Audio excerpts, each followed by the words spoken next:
Okay, good evening. Can you guys all hear me? Yes, ma'am.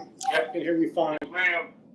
Okay, so we have everybody here except for Buddy, it looks like, and David Overton. I'm going to turn the meeting over to you, Chairman Finelli, and we're good to go, okay? Okay.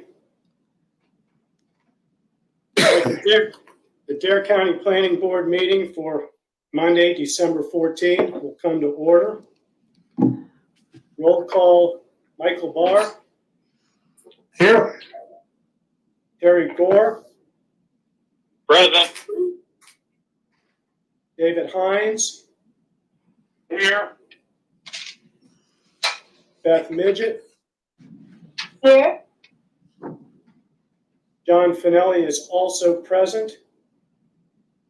And at this time, we have not heard from David Overton or Buddy Shelton, so if they sign in, we will count them in the present. Everybody should have a copy of the minutes from the November meeting. Are there any additions, deletions, or corrections to those minutes? I'd like to make a motion to approve the minutes as written. Okay, hearing no changes, we have a motion on the floor by Terry Gore to approve the minutes as drafted. We have a second. I'll second. We have a second by Michael Barr. Is there any discussion on that motion? Hearing none, we'll do a little roll call. Michael Barr. You vote to approve. Approve them. Terry Gore. Affirmative. Beth Midget. Aye. John Finelli votes aye. David Hines. Aye. Motion carries unanimous. Donna, do we have any public comments that have come in? No, sir. Okay, we'll declare the public comment section closed. We'll move on to new business. Okay, the first item is a conditional use permit application. Outer Banks Dare Challenge, Highway 354 in Wanchese. Donnie, you want to start us off? Yes, sir, I'll be glad to. This is a conditional use permit for a group development for Outer Banks Dare Challenge. It's 2017, the Dare County zoning ordinance was amended to allow recovery and treatment centers as permitted use in the Highway 345 zoning district, with the understanding if there was more than one building, it would trigger the group development review under section 2231. So that's what we are discussing tonight, is the conditional use permit and the site plan. There is an existing building on the site that will be incorporated into the group development, as well as the parking for the existing building. They propose to construct 4 new structures. One, a 9,000 plus square foot multi-purpose building. 2 1,700 square foot dormitories that will house 16 people each. One of those for residents and one of those for the Dare Challenge staff. The improvements also include parking for the dormitories, the driveway entrance, the wastewater improvements, the stormwater improvements. The multi-purpose facility will be used solely for the residents and the employees of Dare Challenge. And because of that, I have advised the project engineer earlier on when he was designing the layout that the number of parking spaces was adequate. I have suggested to the project engineer that a few of the parking spaces be reconfigured as parallel spaces there in front of the dorms and the staff house, just from a more practical standpoint. People like to park close to where they're staying when they're carrying up groceries or whatnot. So Andy Deal is on the call in this evening. There, he just gave us the high sign. And then there's Doug. Doug, I know I'm going to say your last name wrong, so you're going to want to say that for the record for us. But Doug from Dare Challenge is also on as representatives of the project tonight. When I was preparing my staff comments, I did speak extensively with Andy Deal. There are no lights on the parking areas, and I suggested that they include some security lighting, and he has indicated to me that they will have a couple of fixtures mounted on the building just to have some security lighting in the parking area. There is a large stormwater management, there will be required a state stormwater management permit due to the size of the land disturbance on the site. You'll note that there is a large retention pond in the rear of the site. We had a subdivision last month that had a similar retention basin in which we required them to put up a barrier around the retention basin. I don't think that a barrier is required in this instance because that retention basin is at the rear of the site. There will not be the community, if you will, accessing the rear of the site, such as there was in that subdivision, which was in the middle of an established residential neighborhood. So I don't think that a barrier around the retention basin is needed in conjunction with the development of the site. I have prepared a draft conditional use permit that was included in your packet. I included 24 months as the approval for the issuance of building permits, and we'll need to discuss with Mr. Deal and the Dare Challenge folks if that is an appropriate amount of time. If they need to extend that, we can certainly do so. I just used 24 months as the start of the discussion, and I'll stop right there, Mr. Chairman, and answer any questions that you may have. Okay, thank you.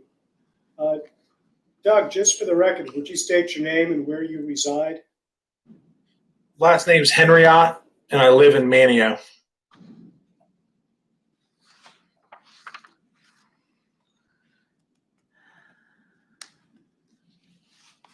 Okay, can you repeat that? You froze on my screen for a moment. My last name is Henriot, and you asked where I reside. Is that what you asked? Yes. In Manio. Okay, thank you. Welcome. Planning board members, do you have any questions of the applicant or the engineer at this time? I would like to start by just asking Andy. Andy, are you there? Yes. Is 24 months going to be enough time to get the permits that you need? That's a difficult question to answer just because the timeline is not just dependent on getting the permits, it's dependent on funding. And so 24 months is enough time for the engineer to get the permits that we need, and presumably the building designer as well. The one thing that's out there is whether or not all the funding will be in place within 24 months. So if it's possible to have a longer time period, or if we can have a continual phasing of, well, we have the money to do this building now, and as long as the next permit is acquired before this permit is done, that sort of thing would help us greatly. Yeah, Donna, David Hines here. Can we go ahead and tack on to what Terry asked, and can we go ahead and put a 5-year time on it, or is that too much? I have no problem with 5 years. We can do 5 years for the issuance of a building permit, which should be more than enough time, or we could do a staggered phasing as Andy suggests. But I think if we just go ahead and say 5 years, that's allowing them to do the funding and whatever they need, and with an adequate buffer of time in there. I don't have any problem with 5 years. I think 5 years is at least from my standpoint. I think 5 years to at least that's where I'm at. Is putting enough time up front to give them guys time to get I funding. certainly have no objections and like to keep this as simple as possible. So unless there's any objections, we will put 5 years in the conditional use permit that we're going to vote on. Okay, so noted. Any objections? No. Is that good with you, Andy? Yes. Yes. Hey, Thank you. Okay. All right. Andy, would either That's you all or I got, Doug, Mr. Chairman. Andy, would either you or Doug like to address the lighting issue that Ms. Creef discussed? I can speak to that. We do not want to have at this time, we do not want to have parking lot lighting. I mean, the parking lot here, this is not a facility where we have people coming and going at night typically. And so building mounted security lighting is what we feel is appropriate on this site. If at some future time we wanted to add lighting, we would be coming back to Donna with that request. Andy, would this be like motion censored light? Doug may be able to answer that question better than I can, but yes, it's in that genre. It's lighting that would light the entrances, would provide lighting along the perimeter of the building where people would be moving around, along that front sidewalk and in particular the back, lighting at the doors. Right. How about we just describe it as safety lighting then instead of security? Because security seems to imply a lighting of a different nature. And I also think it may be, as a suggestion, that we include language as a condition that if parking light fixtures are needed in the parking lot at a future date, that such fixtures can be accommodated without triggering the need for a revised site plan, if the board's comfortable with that recommendation. Yep. I see people I'm nodding. good with it. Are there any objections to that suggestion? No. No objections. Okay, so planning board? I'll include a condition to that effect then and just describe the lighting as building mounted safety light fixtures. Okay, thank you. Planning board members, are there any other questions for the applicant or staff at this time? I guess my question would be, is there anything that are we overlooking anything at all that you might, I mean, obviously I know that Donna really explores all this, but is there anything that you are thinking that we might need to include in the conditional use permit that we're not addressing? I don't see anything. Anything on I have signage or nothing. anything we need to address? Not from Right. David Hines.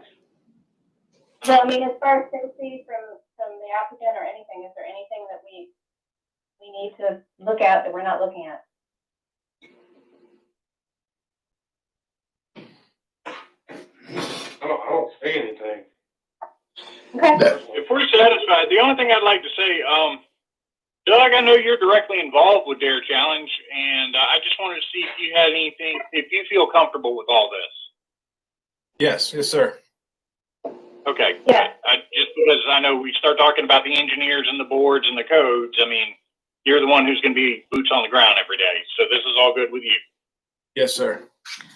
Okay. Good to hear.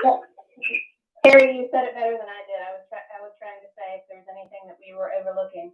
I know, as I said, I know our staff does a great job at just making sure that we're plugging every hole that we can before we retrieve it. Okay, then if there are no other issues from the planning board members, the chair will entertain a motion.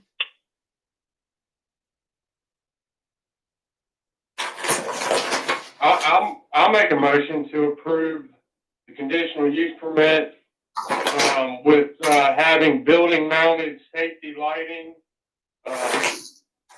term of 5 years.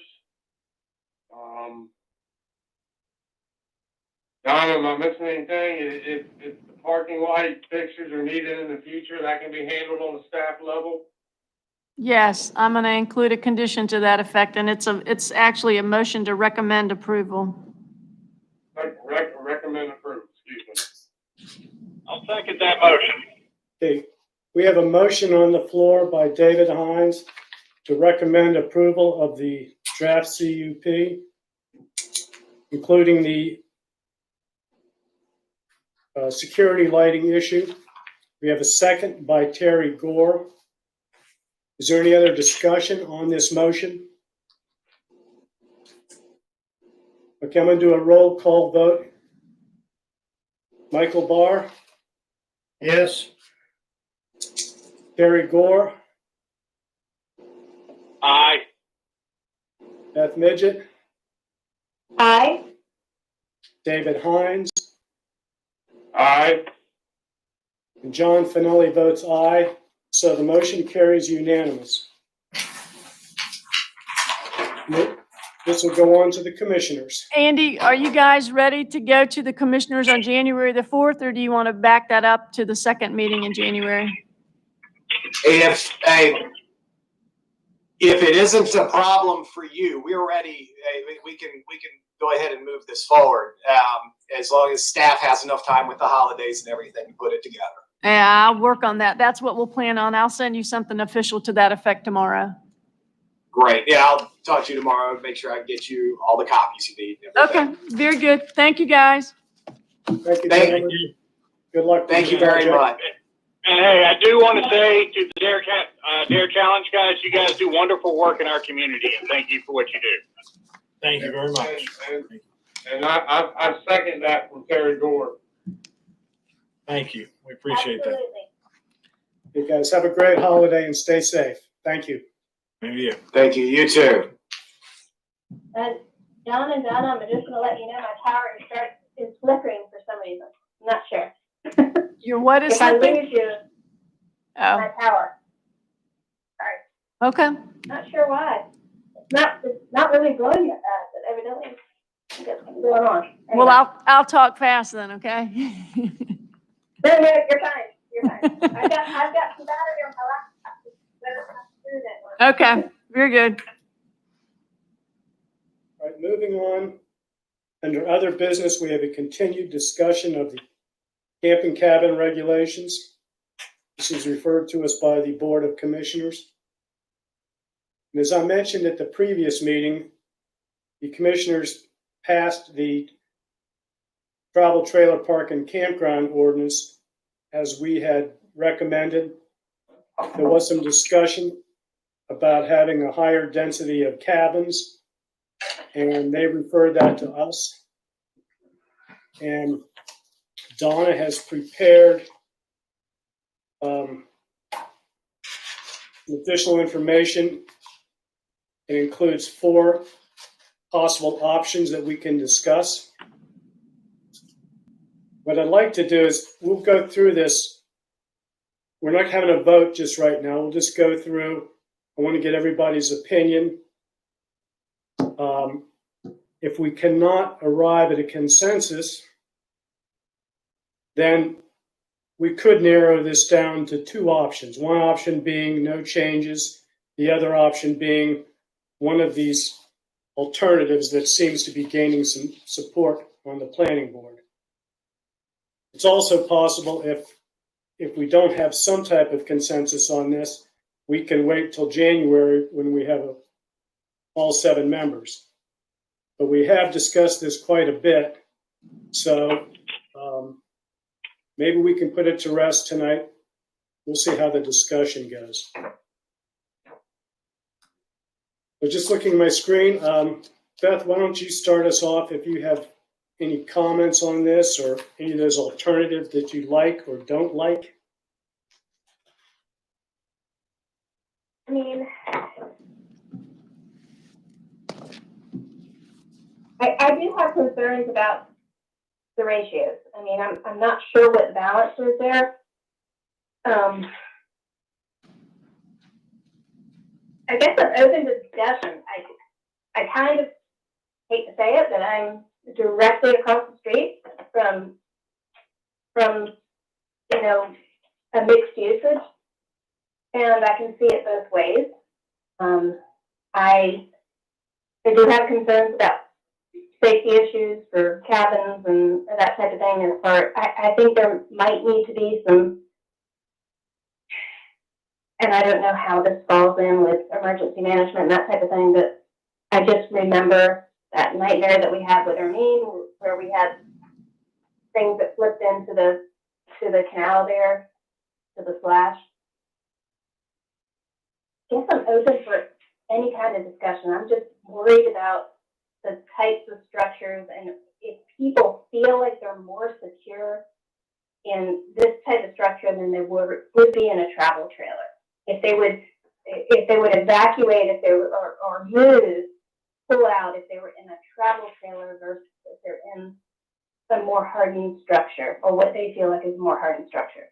So I want that to be in the discussion. Okay. Well, certainly the cabins would have to be constructed to the building code. So that's going to alleviate a lot of that. Michael, you have some comments? Or I guess in looking at the options that Don has created, the four, I really tend to like the first one best. I think it does two things. I think it substantially reduces the density in a camping environment by 50%, even though it's letting them have all cabins. So to me, that kind of sounds like a decent option. okay, thank you. Terry Gore. Mr. Chairman, to be candid, I still like option 4. I'm going to be the guy who sticks to his guns. I mean, we have spent months going round and round and round. And I've talked to David Hines, and I've talked to Michael Barr, and I've talked to you, and I've talked to Beth, and I've talked to Donna, and I've talked to everybody, and we have gone, and we have looked at this thing every possible way you can look at it. At the end of the day, I stand behind what we originally sent forward. I can see there's validity in other things, but I think that we have discussed all of this multiple times, and I will certainly be willing to continue a discussion on it. But in my personal, because that's what I'm here for, is to make sure that we serve the people and we do the best we can. But at the end of the day, I think at this point we're doing nothing but rehashing old points, and I think that what we originally submitted is the highest and best form of a campground ordinance we can come up with. Okay. Thank you for those comments. David Hines. I tend to agree with Terry Gore on this. I think we've looked at it every which way. I don't necessarily, I mean, I can continue to discuss it, because I don't disagree with what Mr. Barr has mentioned either. I think he's got a valid point as well. But if I'm put here right now, then I'm going to go with option 4. Okay. Thank you for those comments. Back in, I think it was in September when we were discussing this, I said I didn't have any objections to the all cabin campground. Giving more thought to that, my concern is the density. So I didn't like just without further reductions in the density. I don't like the all cabin thing. I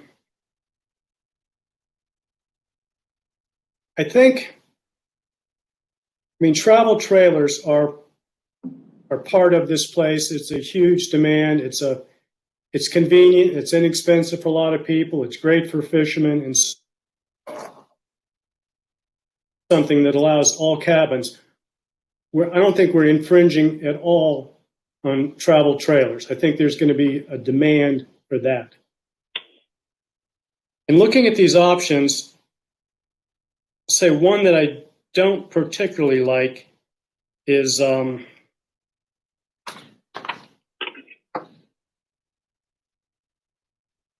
it's number, I think it was number 2 that only allowed 10 cabins. and 10 cabins per acre.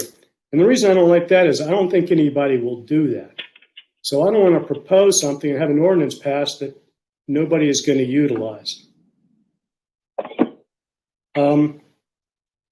If we did go to a higher density of cabins or even all cabins, I do like this limit of 14 that Donna put in the draft.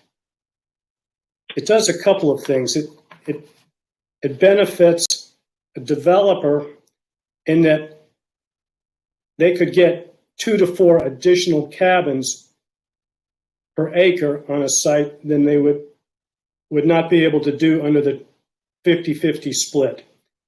And they could build the cabins to the maximum size, maximum decking, maybe even put in some support facilities, swimming pool, or whatever.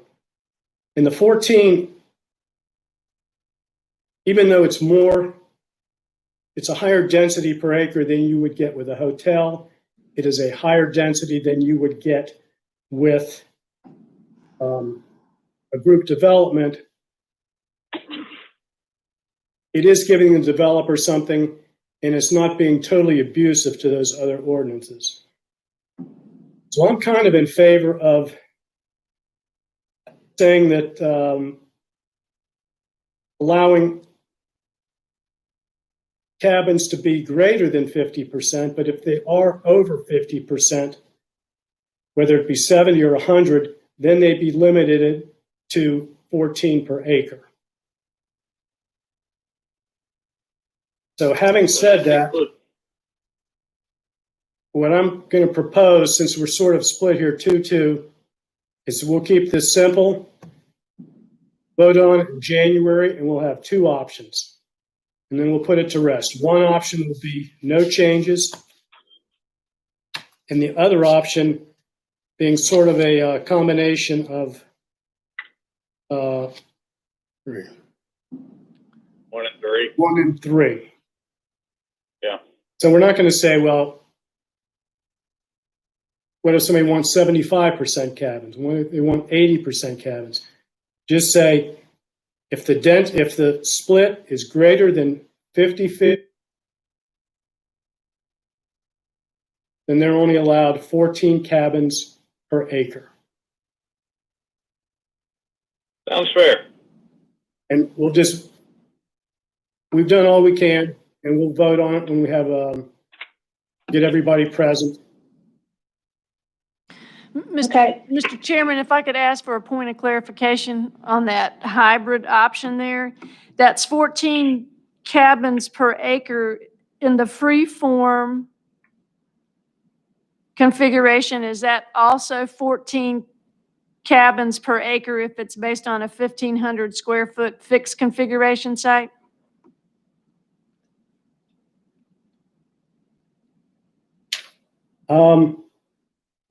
My mind is sort of stuck on cabins right now. I think we can sort of keep the ordinance similar to what it is now, but just Okay. get to where if the number of cabins is greater than 50%, then I think for the overall project, not looking at the freeform area versus a fixed area, for the whole project as one, it'd be limited to 14 per acre. Okay, I can work with that. That may be some language that takes out the free form and the fixed configuration just has a density of 14 units per acre. I said it was a 2-2 split. I should have incorporated Beth's comments a little bit more. Beth, you expressed some concerns, but is there an option here that you like better than the others? Well, my concern is not so much as the mix, is that, and maybe I'm not expressing it correctly, but if you're in a vacation rental and you are under a lease, under the Vacation Rental Act, if you are a guest in a vacation rental home, mandatory evacuation is part of state law. If you are under a vacation rental act, you're under a lease governed by North Carolina real estate law, you have to evacuate by state law if you are a renter. We don't have that. And I saw it.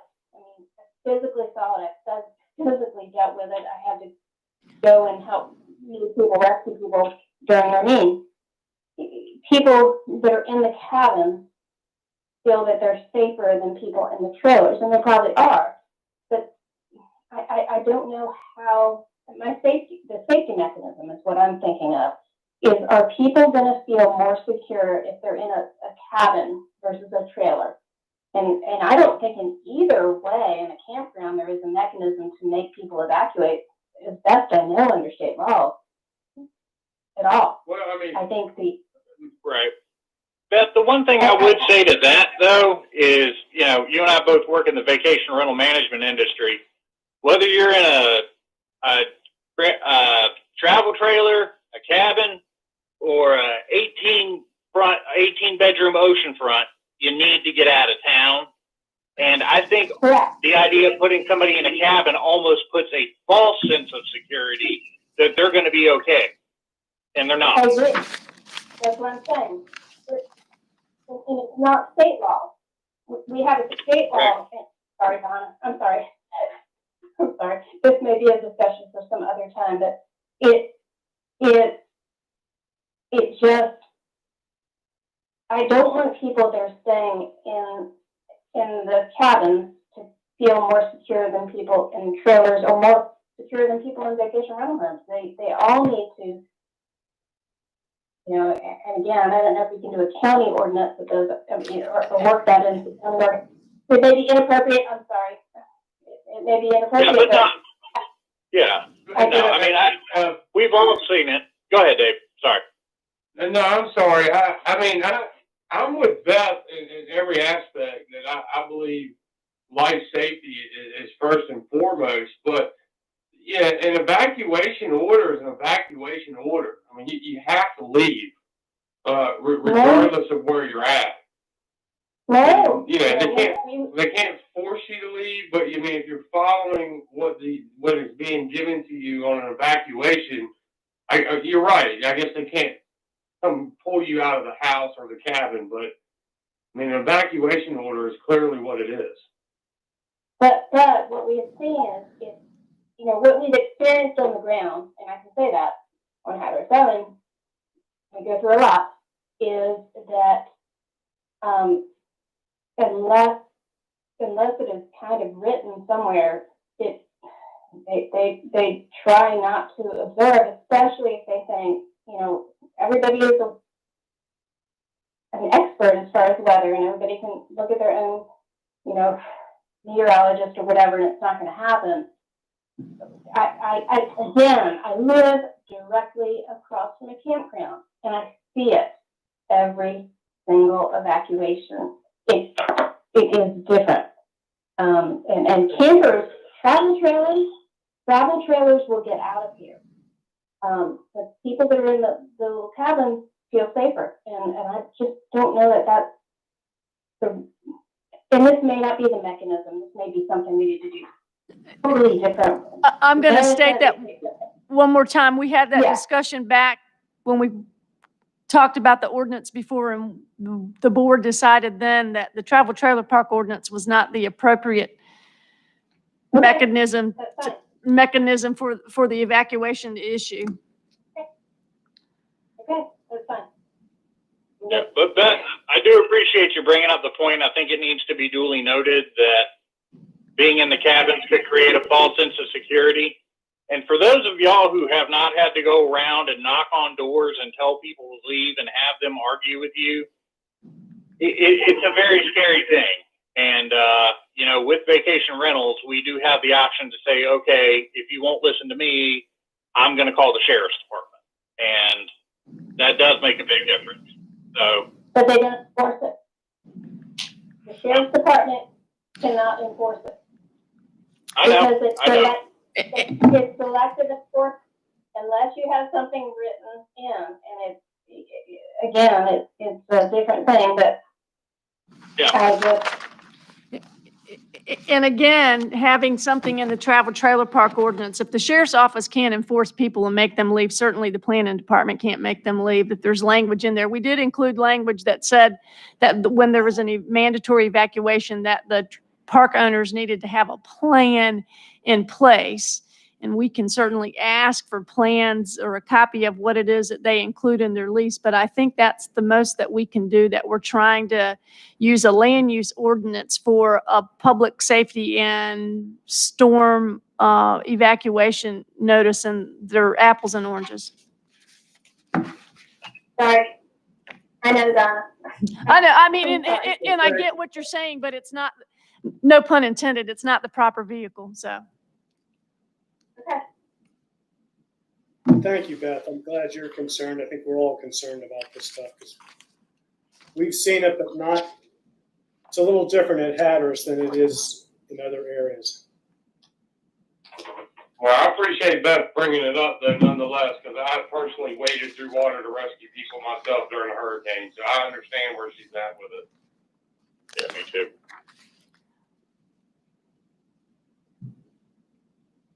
Okay, we're gonna put the cabins and the trailers to bed in January. That's a given. We'll keep it short and simple. Is there any other business for the planning board this evening? Mr. Chairman, I do not have any. Mr. Chairman, I'd like to make a motion to adjourn. We have a motion by Terry Gore to adjourn the meeting. Do we have a second? I'll second that motion. All those in favor? Beth, in favor of adjourning? I say aye, but first I'd like to say thank you all for everything this year, and as crazy as this year has been, being patient with me being remote and being, everybody doing the best they could do through all this. And I just really appreciate everybody and all their hard work. Thank you, Donna, and thank you, Noah. I'm not sure. Merry Christmas, everyone. You guys won't be seeing us before the end of the year and the holiday, so Merry Christmas. All those in favor of adjourning, say aye. Aye. The ayes have it. It's unanimous. All right. Yeah, thank you, everybody. Stay safe. Have a wonderful Christmas. And I might talk to you before then, but thank you for everything. Thank you. Thank you all. Thank you. Cheers.